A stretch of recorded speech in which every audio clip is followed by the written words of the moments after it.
People of Reddit, when is one time you have felt genuine, 100% fear? The morning of my mom's wedding. Everyone relaxing, eating breakfast, clothes everywhere, cousins running around. All of the adults are on their porch chilling. I hear my daughter screaming. I run in the dining room. There were clothes draped over the back of a dining room chair. The clothes had a metal coat hanger on them. She had gotten the hook of the metal hanger under her eyelid. I grabbed the back of her head and slowly pulled the hook out. Put a little ice on her eye for a bit. Luckily, it hadn't hit her eyeball at all. Fuck me. Jesus Christ, that's horrifying. Glad she's okay, and you had a steady hand. Running out of gas in my boat with my girlfriend in open water during a storm. Ended up on a shoal trying to hold the boat, while a friend brought us more fuel. Honestly thought the waves would wash us away and drown. I hate when something goes wrong with a boat. It's the worst feeling you feel. So alone, like no help is going to come to you. Like my dad, who, though it was a great idea to buy a new boat then sail it all the way through the Chesapeake to his dock. He didn't know what buttons did what. His engine died midway through the bay, so he was stuck drifting for a while till it magically turned on. He also have no direction, as the GPS that was on the boat didn't have the location far from shore, so he was stuck using a paper map to check on the boys to make sure he was on the right track. He also almost ran out of fuel just before he got back. Needless to say, he didn't sail far from his dock for the next few years. Dude, that's how people die. When I was trying to sleep at around 3 and felt someone press on my bed, then bag on the chair started shaking. Then again I felt something on my bed. Finally I had the courage to switch on light and found a giant rat on my bed. Damn. Did you keep him? I think he's the rat's pet now. In Soviet Russia, rat on you. I was flying an airliner. We were maybe 1,000 above the ground while on approach to land at a smaller airport. There were thunderstorms in the area and we ended up in a microburst with zero visibility. We got a wind shear warning in the cockpit and started to go around. At full throttle and the nose up, we were still sinking at around 400 ft/minimum. Everything seemed to be running in slow motion. Both me and the other pilot were running through our required actions and callouts due to the training. In the back of my mind, all I could think about was I can't see the ground and we are falling. I know there is a hill out here somewhere. This is where I'm going to die. The plane got down to around 400 feet off the ground before it finally started to climb. This was the most fear I had ever felt in my life. Shit, that's hella scary. Imagine the passengers in the back. Scarier for the pilot. Passengers would assume the pilot has things under control. Pilot knows he doesn't. Attention passengers, we are all gonna die.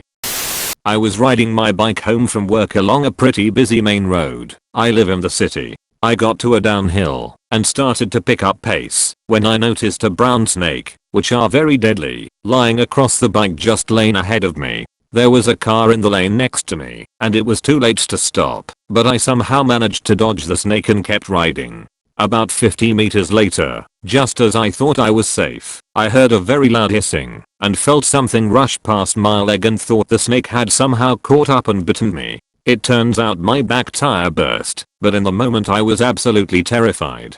Imagine a snake slithering after you at 23 miles per hour. That would be something. I'm gonna go ahead and choose to not imagine that. I imagined that because I'm from India and grown up watching lot of typical Indian drama. I heard music like Dum Tana Nana with snake zigzagging with bike and hissing, and then face of biker terrified, not screaming but breathing heavily. And after 5 minutes of showing these scenes again and again, it's sad time. When my mom and then 5-year-old brother got in an ATV accident. They were driving slow through the woods and a large dead tree fell alongside the trail, knocking down a smaller tree, which hit them both in the head. Freak accident. My other brother and I were outside filling the pool, and we heard my mom yelling something. I didn't know what it was, but my stomach dropped. We both ran to the head of the trail across the yard, and she was carrying my little brother, both covered in blood. She ran half of that mile-long trail with him. They were both in the hospital for a week. Mom got some stitches in her face, and my brother's skull was shattered, requiring surgery and a metal plate put in. He's graduating high school next year and doing well. This reminds me of another story that happened just a few summers ago. My former college roommate, current best friend, and I are avid hikers and like to do the more difficult hikes in the greater tri-state area, NJ, New York, PA for those not in the know. We were doing our second trip up Mount Tammany, which is a rather steep and strenuous hike up a mountain with a great view of the Delaware River right on the NJ/PA border. After the difficult climb to the top, it's a slow and steady walk back down to the trailhead that passes by this lovely creek. We were around a mile away from getting back to the car and a few hundred feet away from the nearest other hiker, and we heard a loud crack out in front of us asterisk asterisk. Asterisk asterisk, it sounded just like a gunshot. This was the week of one of several large mass shootings in the US that year, so we exchanged a nervous laugh and kept walking forward. We go another 30 yards or so before we heard it again, this time a rapid fire crack, crack, crack, and I felt pieces of wood hit my face. I froze in fear at that moment, thinking some crazy motherfucker brought an R15 to this fairly well traveled hiking trail and is going all Viet Cong on us. Then my friend points to my left to this giant pine tree. It had rained a fuck ton that spring summer, and the outcrop that the tree had decided to make its home had eroded away too much to support the weight of the tree, so the tree had started to lean, then buckle under its own weight right down the middle. We stood there watching as large cracks formed at the base of the tree. A crowd had started to form watching it all go down with us. Eventually gravity won the day and the crowd of 20 hikers and us watched as this 100-foot tree crashed down into and over the creek to our left. Luckily no one was hurt, since it fell away from the trail, but before I knew that it was a tree succumbing to gravity, I for certain thought we were going to be the victims of a woodland mass shooting. I was on a 360-degree roller coaster and you go around and around, but it got stuck at the very top and the ride shut down for 5 minutes, so I was upside down, and I was very little, and it was terrifying. Interesting, when my sister was maybe 11 or 12, the ride operator forgot to put the seat belt on her, the over-the-shoulder kind, and it was a ride that went loop-de-loop. She came off totally unscathed, and not scared at all. Aren't roller coasters designed so that you can theoretically ride it without a seatbelt and not fall off? I believe so. My first time doing truffles, we were in our hotel room plus another friend who was in Amsterdam with us at the time for a total of 3 guys. I was just hanging out being a jolly idiot in the bathroom looking at the tiles. Walked back into the bedroom and friend 1 is in a fetal position staring at our wide open window. We are on the top floor so pretty high up. I can't see friend 2 anywhere, so I ask after him, only to get a 1,000-yard stare and the answer he went out. I say that I didn't hear the door when I was in the bathroom. He didn't go out the door, says friend 1.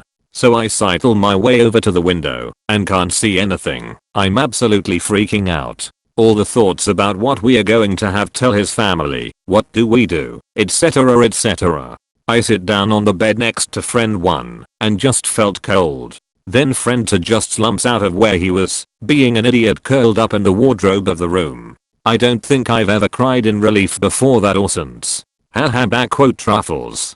I know I shouldn't find that funny, but I do. I'm getting a bit old. Are truffles a drug of some sort? I'm imagining either the chocolate confection or the fungus, and having trouble aligning it with the story. Probably shrooms. It's a ground-based psychedelic fungi.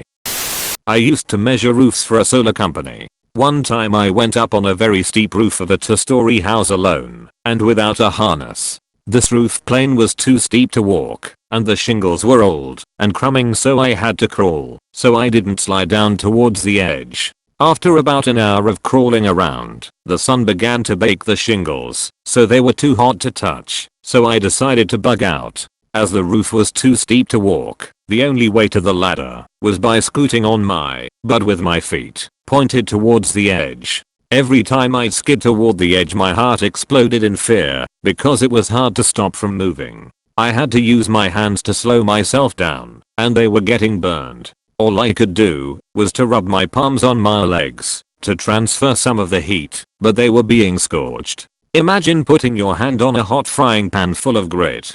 I was completely alone in a faraway town with no one to call. It took forever to get to the ladder, and by the time I did I was shaking and drenched in sweat. When I finally got back to the ground, some people came out from a nearby house and said they saw me and were ready to call 911. I had burn blisters on both palms and I never went on a roof like that again without a helper or PPE. Shingles are hot AF. I once decided to do a little patchwork on my roof because it was a nice cool day. Like 70 degrees F. I got so sweaty and disgusting. I can't imagine what it would be like on a hot day.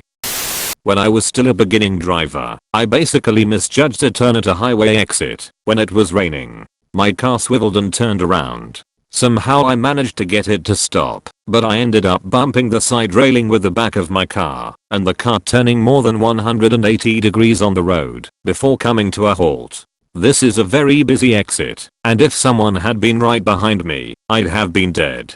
Somehow I managed to gather my wits, restart the car, turn it around, and drive off before another car hit me. I stopped at the earliest possible parking opportunity, and that was when I felt it, the fear. I just started shaking uncontrollably.